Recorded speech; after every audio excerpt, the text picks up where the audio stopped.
$258 million in profit alone in 2026, according to this analyst. We're going to be going over his calculations, how accurate I think they are, also his conclusion, which is actually quite hypocritical, in my opinion, if you're going to be projecting these revenue estimates and then give us a conclusion that is like this, which we will be going over in detail. But first, I want to give you a preview of how big this actually is, and if this person's predictions and projections for the revenue in the next 6 years were even to be right whatsoever. If they were at all even close to being right, let's say he's in the ballpark, right? He gets it off, I don't know, let's give him a range of 10 million revenue off for each year, or 5 million or 1 million. If the actual revenue comes out and it is anything like this trajectory up for 2021 to 2026, the stock price will easily 15, 20, more like probably 30 to 50x, to my understanding, right? 250 million in net revenue, right? Net income, that's your profit on the year. That's after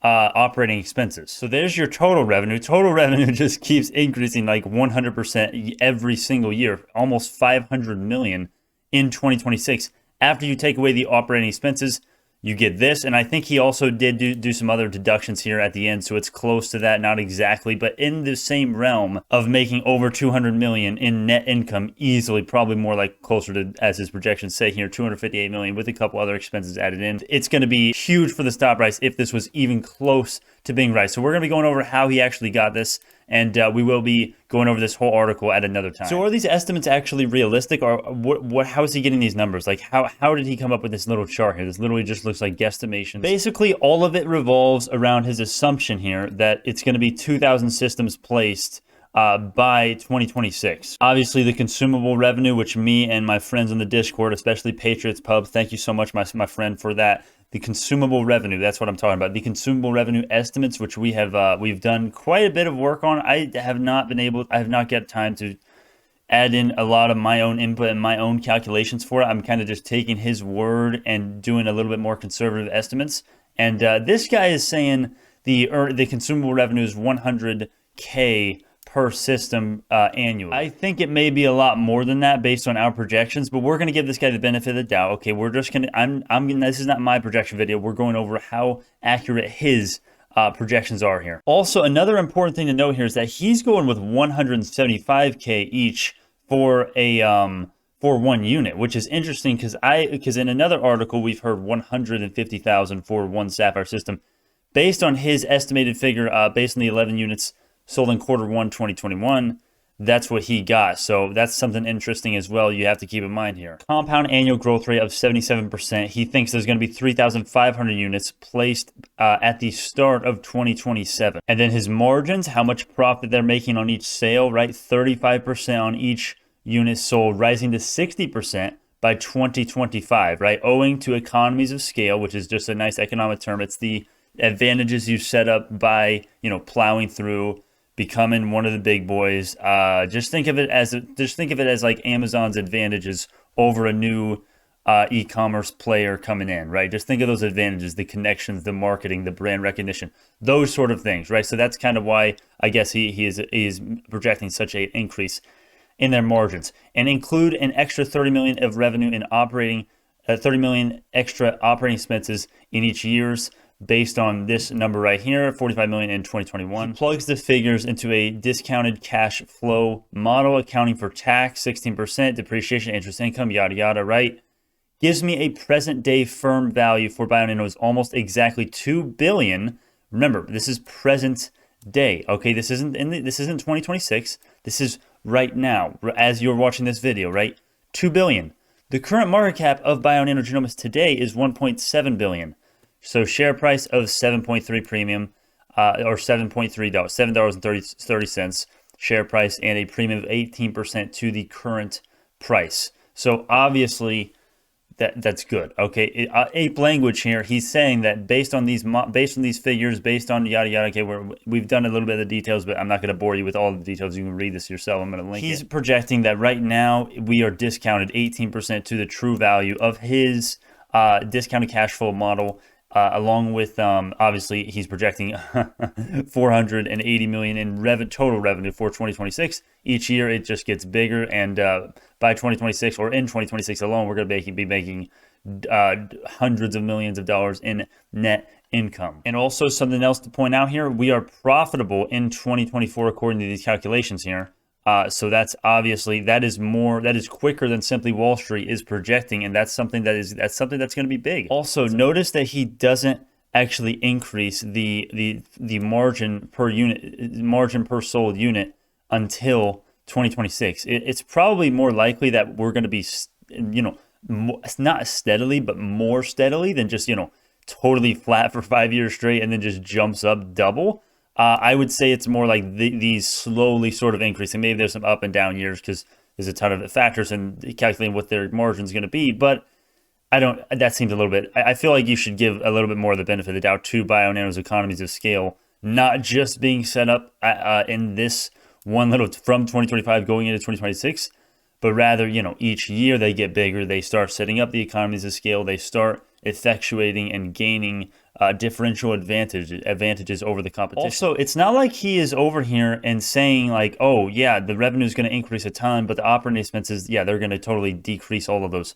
Not at all. He is not only is he projecting a huge operating expense increase, like nearly, what is that?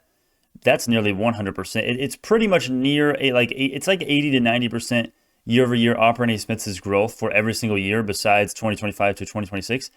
Not only is he projecting huge operating expenses increases, he's projecting additional costs of $30 million flat rate every single year. So that's a ton of expenses that he's projecting, and that's good for bulls on Bionano, because that just says, hey, these predictions are accounting and taking into consideration that there's going to be absolutely humongous operating expenses and additional costs. He's getting, the thing that he's assuming here is how many sapphires will be sold. And the fact that he does not even know about nanonozzle and does not even bring it up once in this long ass article that I read the complete thing, it actually was not a bad read, but still, you add nanonozzle coming in at 2023 or something, man. It is done. All of these numbers will double, if not triple, or not, if not quadruple. I mean, he doesn't even know. People don't even know about the nanonozzle. I've not ever heard an analyst bring it up at all, which is amazing, because it's basically proven. We do have videos on that. There will be the end screen link in the description, pinned comment, and card on the top right at some point for the nanonozzle video if you want to know why there's so much room to grow past what this person is projecting. But it's basically, this is so bullish because he is assuming that the units, these bad boys right here, we've got a compound annual growth rate of 80%, right? That's the rate of growth. And that's a lot. That's a lot of growth for the sapphire. And of course, there's 2,500 cytogenetic labs in total.